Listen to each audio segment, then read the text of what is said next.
As President-elect Donald Trump gets ready to take the Oval, the media landscape could see a serious shakeup. But I wonder now, as your father is assembling his team, as maybe Caroline Leavitt is looking at the new press briefing room chart, maybe it's time to reorder that chart and maybe take away some people's seats. We had the conversation about opening up the press room to a lot of these independent journalists. Like, why should, if the New York Times has lied, they've been adverse to everything, they're functioning as the marketing arm of the Democrat Party, like, why not open it up to people who have larger viewerships, stronger followings? Joe Concha is a Fox News contributor, and he joins us now. Joe, I could actually see this happening. I mean, why not open up the briefing room to podcast hosts and independent journalists? They mentioned Joe Rogan by name. Maybe he'll get an invite. I don't know if he'll show up, maybe once.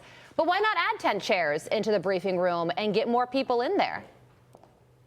Yeah, Carly, and I don't think you even need to add some chairs into that room. It's quite small. But overall, Joe Rogan probably wants to still do his podcast down in Texas. If you want to bring in Megyn Kelly, for example, maybe she doesn't want to have to go all the way down to Washington to ask questions. We could ask questions the way we're doing this now, where you have the technology to join a press briefing from anywhere, anytime. The first Trump administration, when Sean Spicer was press secretary, did just that. They did bring in folks to ask questions via Zoom that normally weren't part of the White House correspondence. So I think he'd be very well served to shake up this room, because only Peter Doocy and Jackie Heinrich, it seemed, asked the kind of questions that made the White House press secretary uncomfortable, because that's the job. And what we saw this campaign was horrific from legacy media. I mean, Don Jr.'s right. I mean, this includes CBS and their moderators. Remember, they cut off J.D. Vance when he was fact-checking them correctly, so they shut off his mic. CBS, when they had Kamala Harris on 60 Minutes, refusing to release the full transcript of that interview after they were caught editing it. ABC News doing 11 fact-check and follow-ups of Donald Trump during that debate. Kamala Harris got 0 fact-checks and follow-ups. And then overall, you had something like 85% positive coverage of Kamala Harris from the media overall, while Donald Trump's was equal in terms of being negative. So at this point, yeah, bring in these other folks. Let's hear some real questions and use technology that we have in 2024 where they could do it right from their home studios. Life is good. If Andrew Schultz and Theo Vaughn get White House press passes, I'm all for it. I'm here for it, baby. Meantime, the chair of the Harris campaign is calling out the claim that Vice President Kamala Harris was scared to do interviews. Listen to this. Being up against a narrative that we weren't doing anything or we were afraid to have interviews is completely bull. And also took hold a little bit. And we just gave us another thing we had to fight back for that Trump never had to worry about. But numbers don't lie. When VP Harris started her campaign, it took her 38 days for her first solo TV interview. Joe, what's she talking about? We used to count that down, right, those days. Like, wait a minute, she's the nominee, and 38 days go by, and you're not even going to put her in front of Rachel Maddow or The View or just some friendly outlet just to hear her speak outside of a teleprompter? That woman that was speaking just there was Jen O'Malley Dillon, all right? And she has run major campaigns before, but for Obama like years ago. And now for her to go on there and actually say, you know what, we thought it was a better idea for Kamala to go on Call Your Daddy over Joe Rogan. And they got what? A fraction of a fraction of a fraction of views that Donald Trump got by going on with Rogan.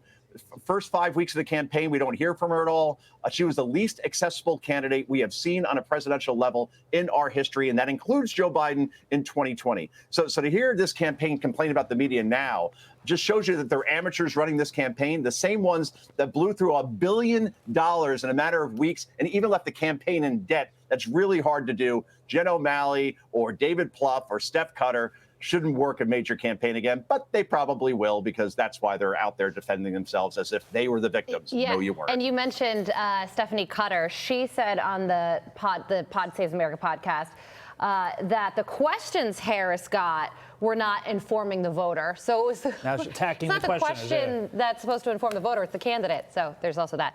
Okay, so yesterday we talked about Alec Baldwin. He was at this event in Italy, and he criticized all Americans, essentially calling us stupid. Well, not to be outdone, actress Sharon Stone at the same event in Italy essentially said the reason Donald Trump won is because Americans are not cultured and we don't travel. Watch. My country is in its adolescence. Adolescence is very arrogant. Adolescence thinks it knows everything. We are in our ignorant, arrogant adolescence. We haven't seen this before in our country. So Americans who don't travel, who 80% don't have a passport, who are uneducated, are in their extraordinary naivete. Joe? I saw that with the sound off at first, and I swear to God, I thought that was Hillary Clinton. I'm like, why don't you change your hair a little bit? Yeah, look, when you're wearing like $1 billion of pearl necklace around, what you have, like 7 on at that point? Yeah, that may look a little elitist. People don't like being told how to think and what to do. And the bottom line is that Donald Trump supporters were quite informed because they know what inflation is. They know their wages were going down. They know crime was going up in their neighborhood. And they didn't like 12 million people coming to the country illegally. So, yeah, take 2 seats, Sharon Stone. Basic Instinct came out 32 years ago. That's your reminder that that's the last time she was relevant. Totally. No one really cares what you think at this point. I mean, it's one of the most elitist things I've ever heard in my whole entire life. And Democrats' reliance on Hollywood is one of the reasons Kamala Harris lost as well. Comments exactly like the one Sharon Stone just delivered. Joe, got to leave it there. Thank you so much for joining us. Bye, Joe. Happy Thanksgiving. Happy Gobble, gobble. Thanksgiving. Gobble, gobble. Happy Thanksgiving. I'm Steve Doocy. I'm Brian Kilmeade. And I'm Ainsley Earhart. And click here to subscribe to the Fox News YouTube page to catch our hottest interviews and most compelling analysis.